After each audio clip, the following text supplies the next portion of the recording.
Sir வணக்கம் sir.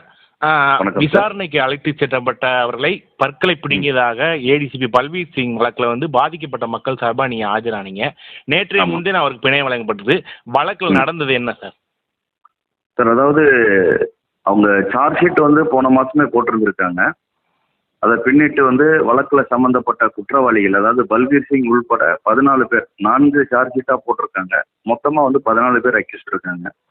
அந்த 14 பேருக்குமே வந்து கோர்ட்லேருந்து சம்மன் வந்து 15ஆம் தேதி காலையில் 10:30 மணிக்கு ஆஜராகணும்னு உத்தரவு போட்டிருந்தாங்க. அதை பின்னிட்டு அவங்க எல்லாருமே ஆஜராகிட்டாங்க. ஆஜராகும்போது அவங்க வந்து பிணை மனு வந்து தாக்கல் பண்ணலை. அதாவது இவங்க ஏற்கனவே ஜாமீனில் போகலை. அதனால குற்றப்பத்திரிகை தாக்கல் பண்ணும்போது வந்து செக்ஷன் 88 சிஆர்பிசியில் வந்து இவங்க ஒரு பிணை மனு போடணும். அந்த பிணை மனு போட்டாங்கன்னா அதை ஏற்றுக்கிறது வந்து நீதிபதியோட விருப்பம் தான். அது ஒரு ரொம்ப கிரேவ் அஃபென்ஸில் ஏற்றுக்கிட மாட்டாங்க. ஆனாலும் வந்து இவங்க வந்து ஆஃபீஸர்ஸாக இருக்கிறதுனால நீதிமன்றம் வந்து ஒரு லீனியன் வியூ, ரொம்ப அவங்களுக்கு வந்து கிட்டத்தட்ட சொல்லப்போனால் ரொம்ப லீனியண்டாக இருந்தாங்க. சார் அதை வந்து அவங்களுக்கு நாங்கள் தலையீடு இருக்கா சார் அவங்களுக்கு ஆதரவா? ஆமாம் சார். அதாவது கவர்மெண்ட் பிபி இருக்காங்கல்ல, ஏபிபி, அவங்க வந்து குற்றவாளிகளுக்கு எதிராக பேசணும், ஜாமீன் கொடுக்கக்கூடாதுன்னு பேசணும், பாதிக்கப்பட்டவங்களுக்கு ஆதரவாக பேசணும். ஆனால் அங்கே நடந்தது என்ன அப்படின்னு பார்த்தீங்கன்னா, இவங்க பிணை மனு போடலைன்னு உடனே ஜட்ஜம்மா வந்து அவங்க வந்து ரிமாண்ட் பண்ணியிருக்கணும். அதை செய்யலை. அவங்க பிணை மனு போடுறதுக்கு கால அவகாசம் கொடுத்து அந்த வழக்கை ஒத்தி வச்சதோட அவங்கள வெளியில் இருக்க சொல்லிட்டாங்க. அதே டைமில் வந்து ஏபிபி பார்த்தீங்கன்னா ஜாமீன்தார் வந்து ரெடியாக இருக்குது, ஷூரிட்டி ரெடியாக இருக்குன்றாங்க.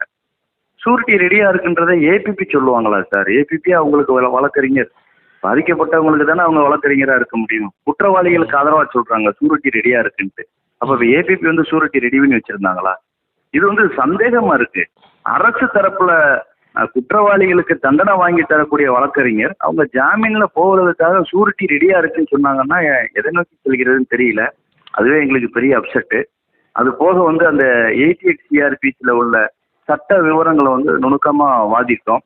அதாவது 201 சிஆர்பிசி போட்டிருக்கோம்.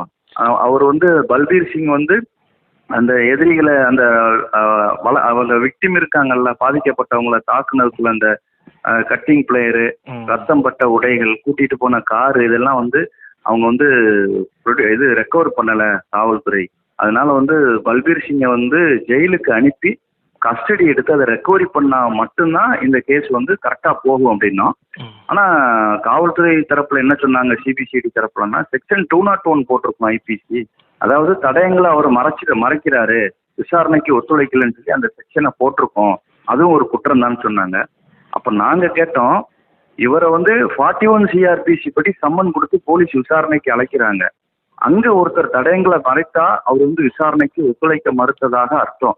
அப்படி இருக்கும்போது விசாரணைக்கு ஒருத்தர் ஒத்துழைக்க மறுத்தால் அவரை வந்து ரிமாண்ட் தான் பண்ணணும். ரிமாண்ட் பண்ணி அப்புறம் அவர்கிட்ட ஒப்புதல் வாக்குமூலம் வாங்கி அதை ரெக்கவர் பண்ணியிருக்கணும்ல. ஏன் ரிமாண்ட் பண்ணாமல் செக்ஷனை மட்டும் போட்டீங்க? இதே இது ஒரு சாமானியன் இருக்கான், அவன் ஒரு கொலை பண்ணிட்டான்னு வைங்க, பாடி கிடைக்கல, அந்த கொலை பண்ணவனுக்கு தான் தெரியும் அந்த பாடி எங்கே இருக்குன்ட்டு, அந்த அருவா கிடைக்கல, அந்த ரத்தம் பட்ட உடைகள் கிடைக்கலன்னா வெறும் 201 மட்டும் போட்டு விட்டுருவாங்களா? அவனை ரிமாண்டுக்கு அனுப்பி அந்த பாடி எங்கே இருக்குது, அந்த ரத்தம் பட்ட உடைகள் எங்கே இருக்குது, ஆயுதங்கள் எங்கே இருக்குன்னு ரெக்கவர் பண்ண மாட்டாங்களா? அப்போ அக்யூஸ்ட்லேயே வந்து விஐபி அக்யூஸ்டு, சாதாரண அக்யூஸ்டு பிரிச்சிட்டாங்களா sir? All are equal before law sir. Accused is accused. Balbir Singh வந்து என்னைக்கு இந்த தப்பு பண்ணாரோ அவர் அக்யூஸ்டு. அவரை இன்னமும் ஐபிஎஸ் அதிகாரியாக பார்த்துட்டு அவருக்கு இந்த சலுகைகள் வந்து கொடுக்க வேண்டிய அவசியம் என்ன? இதுதான் எங்களுடைய கேள்வி. இதை வந்து நீதிமன்றமும் சரியாக வந்து அதை செஞ்சு கொடுக்கல. அதனால வந்து கீழமை நீதிமன்றத்தோட தீர்ப்பில் வந்து எங்களுக்கு திருப்தி இல்லாததுனால உயர் நீதிமன்றத்தை அணுகலாம்னு இருக்கோம் சார். அப்போ அவர் சாட்சிகளை கலைக்கிறதுக்கு வாய்ப்பு இருக்கா சார் வெளியில் வந்து? இன்ன வரைக்கும் மிரட்டிக்கிட்டு இருக்காங்க. இதில் என்ன சார், இதில் வந்து கைப்பொண்ணுக்கு கண்ணாடி தேவையா? இன்ன வரைக்கும் வந்து மிரட்டிக்கிட்டு இருக்காங்க சார். எல்லாத்தையுமே, எல்லா சாட்சிகளையும் மிரட்டிட்டு இருக்காங்க போலீஸ் ரீதியா. அதனால அது வந்து நிச்சயமா வந்து சாட்சிகளை கலைப்பதற்கு வாய்ப்பு இருக்கிறது. போலீஸ் வந்து முழுக்க முழுக்க அவங்களுக்கு சப்போர்ட் பண்றாங்க. பல்பீர் சிங்குக்கு வந்து அன்னைக்கு வந்து காவலுக்கு நிற்கிறாங்க சார். அதாவது பாதுகாப்பு கொடுக்குறாங்க பல்பீர் சிங்குக்கு. அங்க இருக்கக்கூடிய ஏசி அங்க வந்தவர் பல்பீர் சிங்க்கு அவர் குனிஞ்சு சல்யூட் வைக்க விதத்தை பார்த்தா அவர் ஏதோ இன்னும் பதவியில வந்து அதிகாரத்துல இருக்கிற மாதிரியும், அல்லது அவர் பெரிய உயர் பதவிக்கு போயிடுவாரு இந்த வழக்குல இருந்து மீண்டு வந்து, நமக்கு வந்து அவர்கிட்ட அனுசரணை ஏற்படும் அப்படின்ற மாதிரி அவருடைய சல்யூட் இருந்தது. இதெல்லாம் பார்க்கும்போது எங்களுக்கு ரொம்ப வருத்தமாக இருந்தது. இன்னும் வந்து பல்பீர் சிங்குக்கு வந்து பயந்துட்டு தான் இருக்காங்க. வணக்கம். நன்றி Thank you. நன்றி.